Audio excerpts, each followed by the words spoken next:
घर में इज्जत और लठ दोनों संभाल के रखो। जो जिसके लायक हो चुपचाप दे दिया करो।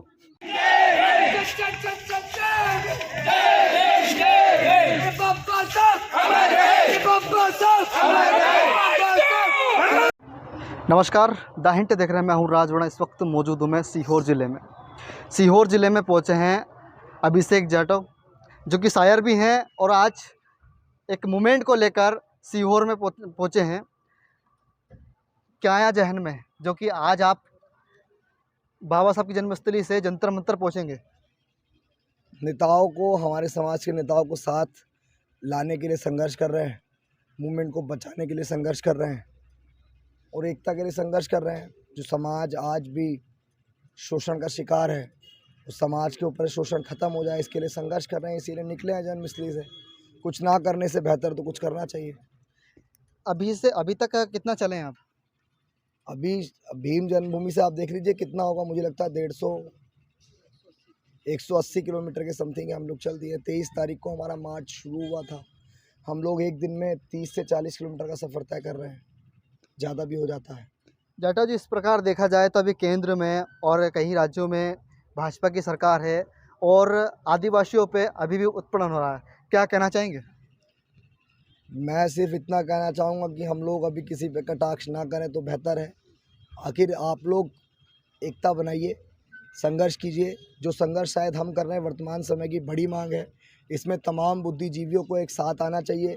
वाद विवाद की पॉलिटिक्स और आपस में मतभेद की पॉलिटिक्स को ख़त्म करके हमें सड़क पे उतरना चाहिए और सड़क पे उतरने के बाद हमें नेताओं से अपील करनी चाहिए, साथ आइए। अगर देख लीजिए आप, उसके बाद अगर शोषण हो जाए तो हमारे समाज के नेता इतने मजबूत हैं कि अगर वो एकजुट हो जाएं तो किसी की औकात ही नहीं है यार कि हमारे ऊपर शोषण कर दें। जाटव जी, पाकिस्तान से आई सीमा हैदर, उसको मीडिया ने मणिपुर को छुपाने के लिए मीडिया ने उसको उठाया और एक मणिपुर में घटना हुई, निर्वस्त्र करके महिलाओं को वहाँ पर निकाला गया। उस घटना को आखिर 2 महीने तक क्यों छुपाया? प्रधानमंत्री जी सोच रहे थे कि शायद अगर छुप जाए तो छुप ही जाए, लेकिन मीडिया, सोशल मीडिया का ज़माना है। अब सोशल मीडिया के दौर में वो मीडिया तो जो है बिकाऊ है। वो कहते हैं ना कि अब प्रधानमंत्री जी, अब देखिए ना कि आप बिकाऊ कैसे कह सकते हैं आप? बिकाऊ कैसे कह सकते हैं? हम तो कह रहे हैं, हमें लगता है तो कह रहे हैं। अब संविधान हमें आयुध देता है तो कह रहे हैं। अब वो उनके खिलाफ कुछ दिखाते नहीं तो और क्या कहें। अब मणिपुर जल रहा है, महिलाओं को निर्वस्त्र होकर घुमाया जा रहा है, उनके साथ यौन शोषण जैसी घटनाएं करी जा रही हैं। अब मीडिया उनके खिलाफ कुछ बोल ही नहीं रहा है, वो तब भी सीमा इधर कर रहा है। तो बिकाऊ ना कहें तो और क्या कहें? बताइए क्या कहें? वो बिकाऊ है तो बिकाऊ तो कहना पड़ेगा मुझे। अगर कहीं हम सभी को एक तराजू में थोड़ी तोल सकते हैं। देखिए, मीडिया जो होता है ना, लोकतंत्र का चौथा स्तंभ होता है और उसका काम क्या है कि सरकार की नीतियाँ जो वो गलत कर रही है उसके खिलाफ बोलना। लेकिन आप मीडिया का एक भी चीज़ मुझे दिखा दीजिए वो गलत बोल रही हो तो भाई, मुझे लगता है संविधान मुझे राइट देता है, आर्टिकल 19 में है फ्रीडम ऑफ स्पीच, और मुझे लगता है कि मीडिया बिकाऊ है तो यार मैं बोलूँगा बिकाऊ है।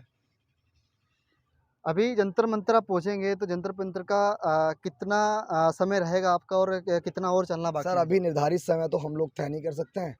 घर से सोच के तो चले थे कि पहुंच जाएंगे 1-1.5 महीने में, लेकिन अब लगता है कि सफ़र लंबा है और अब मन है कि यार अब जब निकल ही गए तो क्यों ना पूरे समाज के बीच ही पहुंच लिया जाए, समाज से बात कर ली जाए। अभी पीछे एक गांव में हम रुके थे और उस गांव में जब हमने पूछा कि भाई अभी तक दादी किसको वोट दिया आपने, तो उन्होंने कहा बेटा अभी तक तो हमने आज तक हाथी को ही वोट दिया, लेकिन एक बार भी हाथी जीता नहीं। तो अब जीता क्यों नहीं? जीता इसीलिए नहीं क्योंकि हमारे लोग वोट तो देते हैं, लेकिन जब लोग बटे हुए तो जीतेगा कैसे? तो इसीलिए अब वोट देने से बेहतर है कि जब नेता वोट मांगने आए जो ये कहे कि समाज, मंचों पे खड़े होकर नेता क्या बोलते हैं, समाज एक नहीं है, एकजुट हो जाओ। पहले खुद तो एक हो जाओ यार। जो एक करने वाले लोग हैं वो खुद एक नहीं और हमें दुहाई देने के एक हो जाओ। तो जो ऐसा बोले कि समाज एक हो जाओ तो उनसे तुरंत बोलो पहले खुद तो एक हो जाओ। मूवमेंट के साथ साथ अभिषेक जी, आप एक शायर भी हैं और बहुजन यार के साथ बोल देते हैं, इसको कट करके। तो एक शख्स क्या गया कि पूरा आंदोलन चला गया, जो एक था बहुजन वो पिछड़ता चला गया। और फूले शाहू पेरियार अम्बेडकर कांशीराम का सपना दिन ब दिन ही बिखरता चला गया।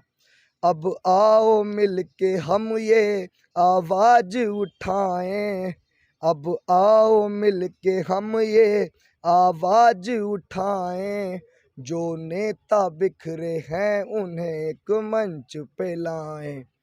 संघर्ष बड़ा है बड़े सारे रास्ते, मुश्किल है घर से निकले परमिशन के वास्ते।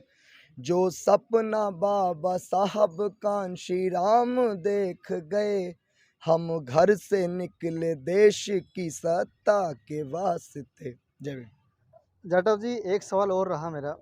मंच पर आप एक शेर शायरी करते हैं हाँ, और मंचों से उन युवाओं में एक ऊर्जा पैदा होती है, क्या कहना चाहेंगे उन युवाओं को? युवाओं को तो क्या कहें यार, इन युवाओं ने हमारी धीर बांध रखी है। अब तक हम चल रहे हैं पैदल, एक भी सफ़ेद बाल वाला दिख रहा है? देखो, दिख रहा है क्या?